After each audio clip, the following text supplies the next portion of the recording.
Hey everybody, E5 here, and today we're taking a quick look at how to fight the Plague Priest in the new Vermintide mod for Darkest Dungeon.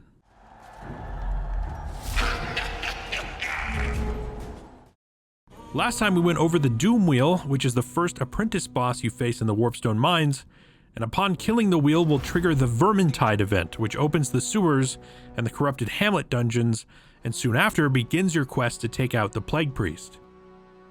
Now the Plague Priest is a pretty important boss as it commands the Skaven's incursion on the hamlet and acts as a sort of gatekeeper to curing Warpstone addiction. You'll fight it on apprentice and later on champion levels, and while this is likely to see some change, it's worth examining this boss since it's already gotten a lot of requests and can be kind of frustrating due to the fact that it's a bit of a puzzle. And while there are some hints about the fight implemented in the 2nd and 4th invasion quests, it still takes a bit of figuring out.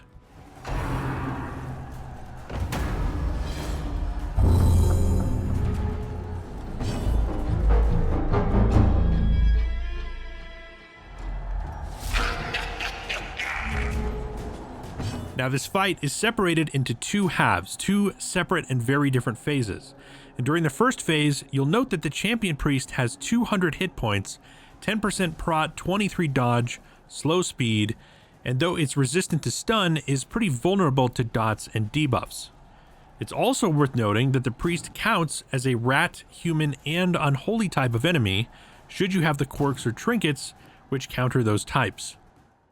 Now the goal of phase 1 in this fight is to get the priest's health down to 50%, in this case 100 out of 200, which will force the change to phase 2.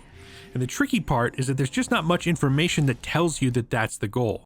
And every time you target the priest with an attack or spell, it instantly heals itself for a large amount.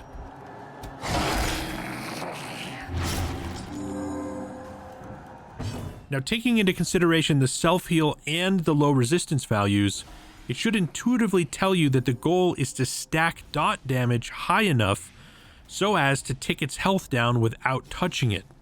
And that is exactly the way I suggest you do it. And thankfully, his attacks also debuff the healing he receives over time. Now, during phase 1, the boss will rotate a couple abilities. Rally of Pestilence will hit your team and summon a Skaven ally to his side.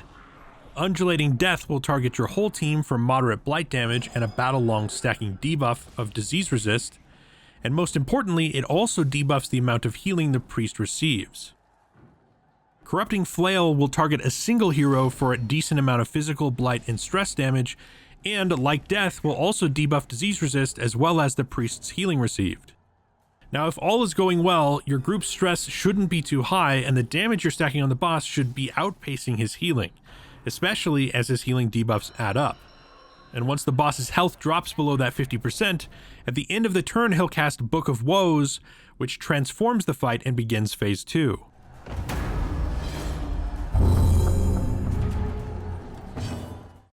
Now, Book of Woes does a lot to this fight. In phase 2, the boss is transformed and full healed, now sitting at 160 hit points, with 23 dodge and slow speed, and they're now immune to stuns, blight, and bleed, and fairly resistant to debuff and move. However, the self-healing mechanic is no more, and with those high resists should tell you that you're going to have to adapt to physical damage from here on out. Now, the problem and the real challenge of phase 2 is that your heroes have all had their damage massively debuffed, and they've all been diseased with the very powerful Yellow Skull Fever, which dramatically flattens your hit points, healing received, and blight resist. So rather than feeling like damage is nerfed because the boss is auto-healing in phase 1, in phase 2 your attacks now feel nerfed because they just do so little damage. And what you'll really need to do to get through phase 2 is to have some kind of heavy attacker in your group, preferably with Mark Synergy, to slowly beat the boss down while you endure the constant stress and blight damage. It's from this point forward that you really want to make sure you have an ability to cure blight and that you're able to buff at least one attacker that can actually land physical damage. Now during phase 2, the priest's abilities also transform.